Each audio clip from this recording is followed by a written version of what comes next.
Once upon a time in a small village at the foot of a mountain lived a poor woodcutter. The woodcutter had an old and sick axe that he used to chop wood for his family's fireplace during the winter. One day, while chopping wood, the axe handle broke, so he decided to take it to a nearby city to get a new handle.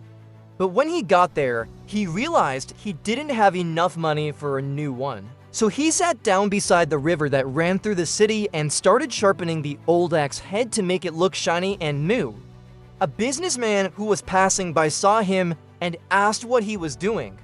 When the woodcutter told him his axe handle was broken and he didn't have enough money to get it fixed, the businessman said, "Hey, why don't you try asking the king?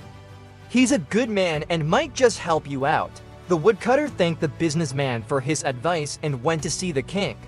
When he told the king his story, the king said, I think I have an axe just like yours somewhere in the palace. If you can find it, you can have it." The woodcutter was very happy and thanked the king and set off to find the lost axe. As he walked through the palace, he came across many servants carrying all sorts of things. He stopped one and asked if they had seen a shiny new axe, but they all said no. Suddenly, he heard some men talking in a far corner, so he went to listen in. They were discussing how to get rid of a huge boulder that had fallen in the river and was blocking the flow of water. Because of this, the fields on the other side of the river had stopped producing crops and people were starting to get very hungry. The men said the king had announced that whoever removed the boulder would receive a huge reward. The woodcutter thought, hey, maybe I can use my axe to clear away the rocks and dirt and get some money for a new handle. So he went to find the king and told him about the boulder in the river.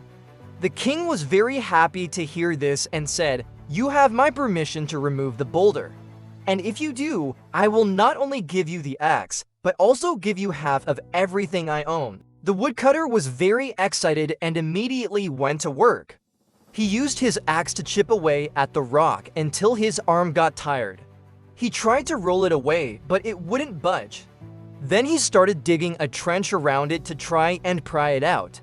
But by the time the sun started to set, he had only moved the boulder a few inches. He was exhausted and knew he couldn't finish the job in time to get the reward, so he sat down beside the river and cried.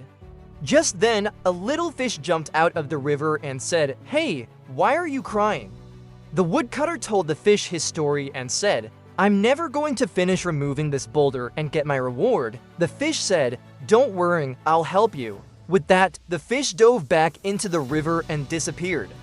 The woodcutter waited and waited, but the fish didn't come back. Just when he was about to give up hope, he heard a loud splash and turned to see hundreds of fish jumping out of the river, each one pushing and shoving to get closer to the boulder. The fish started biting and scratching the boulder with their sharp teeth and fins, and because there were so many of them, they managed to move it out of the way in just a few minutes. The woodcutter was very happy and thanked the fish and ran to tell the king he had finished the job. The king was very grateful and gave him the axe and half of everything he owned, just like he had promised. The woodcutter returned to the river to thank the fish, but they had all disappeared. All he saw was a single scale that must have fallen off one of them. The woodcutter picked it up and put it in his pocket. Then he took the axe and walked back to his village, happy to finally have a new axe and be the richest woodcutter in town. And that's all for today's story. Now, before we go, remember the moral of the story: never give up.